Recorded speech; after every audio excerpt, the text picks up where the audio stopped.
নমস্কার বন্ধুরা, সুপ্রিয়া রান্নাঘরে আবার একটা নতুন পর্বে তোমাদের সকলকে স্বাগত। আজকে বাংলাদেশের একটা জনপ্রিয় রান্না বেগুন খাসি রেসিপি আমি তোমাদের সাথে শেয়ার করব। বন্ধুরা, একবার হলেও বাড়িতে এই রেসিপিটা বানিয়ে দেখবে। গরম ভাত, রুটি যে কোনো কিছুর সাথে খেতে পারো, খেতে অসাধারণ লাগবে। তাহলে চলো বন্ধুরা, দেখে নেওয়া যাক আজকের এই রেসিপিটা কিভাবে বানানো হয়। বেগুন খাসি বানানোর জন্য এখানে আমি দুটো বড় সাইজের বেগুন নিয়েছি, আর বেগুনগুলোকে ঠিক এইভাবে একটু বড় বড় সাইজ করে কেটে নিয়েছি। তারপরে বেগুনগুলো জল দিয়ে ভালোভাবে ধুয়ে নিয়েছি। এবার এই বেগুনের মধ্যে দিয়ে দেব পরিমাণ মতো লবণ, দিয়ে দিচ্ছি হাফ চা চামচ হলুদের গুঁড়ো, আর দিয়ে দিচ্ছি খুব সামান্য পরিমাণ ঝাল লঙ্কার গুঁড়ো। ঝাল লঙ্কার গুঁড়োটা তোমরা যেরকম ঝাল খেতে চাও সেরকম অনুযায়ী কম বেশি করে নিতে পারো। এবার এই সমস্ত উপকরণ হাত দিয়ে খুব ভালোভাবে মেখে নেব। বেগুনের মধ্যে সমস্ত উপকরণ খুব ভালোভাবে মাখানো হয়ে গেছে। এবার এই বেগুনগুলো একটা সাইডে সরিয়ে 5 মিনিটের জন্য রেস্টে রেখে দিচ্ছি। ততক্ষণে একটা মশলা বানিয়ে নেব। তার জন্য একটা বাটির মধ্যে নিয়ে নিচ্ছি 1.5 চা চামচ আদা বাটা, দিয়ে দিচ্ছি হাফ চা চামচ ধনে গুঁড়ো, হাফ চা চামচ জিরে গুঁড়ো, খুব সামান্য পরিমাণ ঝাল লঙ্কার গুঁড়ো। ঝাল লঙ্কার গুঁড়োটা তোমরা যেরকম ঝাল খেতে চাও সেরকম অনুযায়ী কম বেশি করে নিতে পারো। আর দিয়ে দিলাম হাফ চা চামচ হলুদের গুঁড়ো।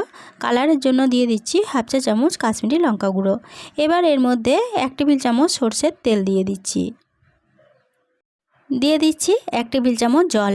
এবার সমস্ত উপকরণ খুব ভালোভাবে গুলে নেব। সমস্ত মশলা ভালোভাবে গুলে নেওয়া হয়ে গেছে। এবার এটা একটা সাইডে সরিয়ে রাখছি।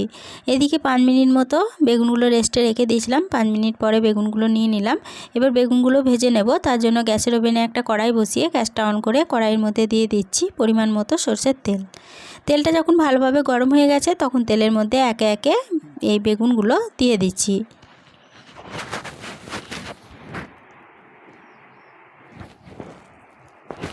সমস্ত বেগুনগুলো তেলের মধ্যে দিয়ে দিলাম। এবার বেশ কিছুক্ষণ অপেক্ষা করছি এক পিঠ ভাজা হওয়ার জন্য। এক পিঠ যখন ভাজা হয়ে গেছে বেগুনের, তখন অপর পিঠটা এভাবে উল্টে দিচ্ছি। আর এইভাবে উল্টে পাল্টে বেগুনগুলোকে তেলের মধ্যে লালচে করে ভেজে নেব।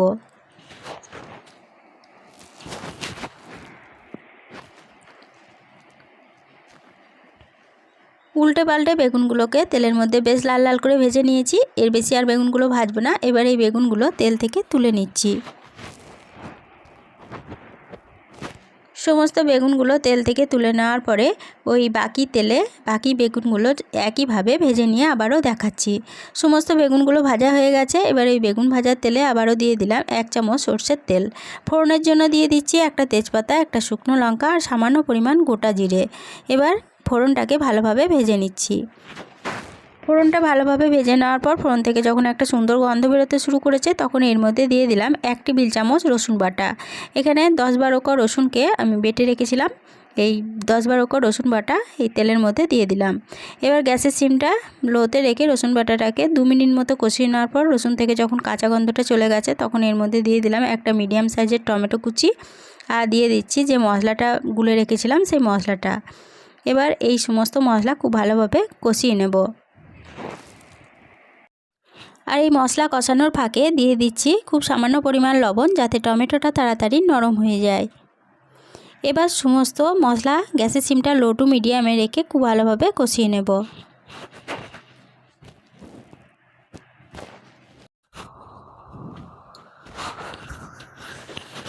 গ্যাসের সিমটা লো টু মিডিয়ামে রেখে সমস্ত মশলা 5 থেকে 6 মিনিট সময় ধরে খুব ভালোভাবে কষিয়ে নিয়েছি। মশলাটা খুব ভালোভাবে কষানো হয়ে গেছে, মশলা থেকে সম্পূর্ণ তেল ছেড়ে দিয়েছে।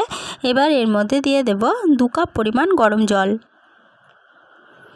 তবে তোমরা যেরকম গ্রেভি রাখতে চাও সেরকম অনুযায়ী এই জলের পরিমাণটা কিন্তু কম বেশি করে নিতে পারো।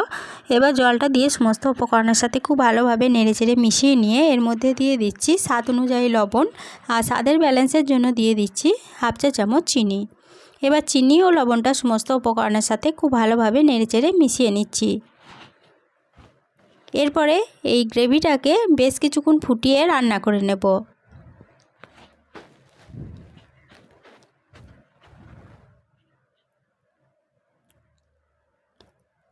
মিনিট 4 সময় ধরে গ্রেভিটাকে ফুটিয়ে ভালোভাবে রান্না করে নেওয়ার পরে এর মধ্যে দিয়ে দেব ভেজে তুলে রাখা বেগুনগুলো।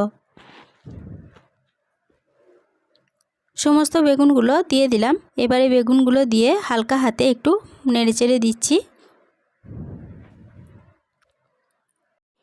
এবার গ্যাসের সিমটা মিডিয়ামে রেখে এই বেগুনগুলো গ্রেভির সাথে বেশ কিছুক্ষণ ফুটিয়ে রান্না করে নেব।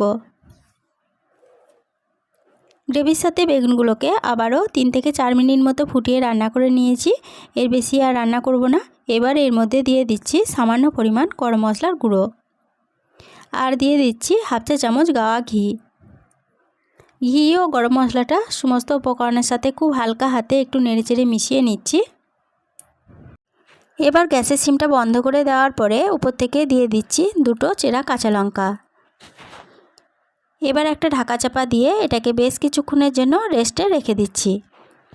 ঢাকা চাপা দিয়ে 5 মিনিটের জন্য রেস্টে রেখে দিয়েছিলাম। 5 মিনিট পর ফিরে এসে ঢাকা চাপাটা খুলে নিয়ে বেগুন খাসি কড়াই থেকে নামিয়ে নিয়েছি। পরিবেশনের জন্য বেগুন খাসি আমার একদম রেডি হয়ে গেছে। আজকে রেসিপিটা প্রথম থেকে শেষ অবধি দেখার জন্য তোমাদেরকে অসংখ্য ধন্যবাদ। রেসিপিটা দেখে যদি ভালো লেগে থাকে তাহলে পরে ছোট্ট একটা লাইক দিয়ে এরকম নতুন নতুন রেসিপি পেতে প্লিজ আমার চ্যানেলটা সাবস্ক্রাইব করে আমার পাশে থেকো।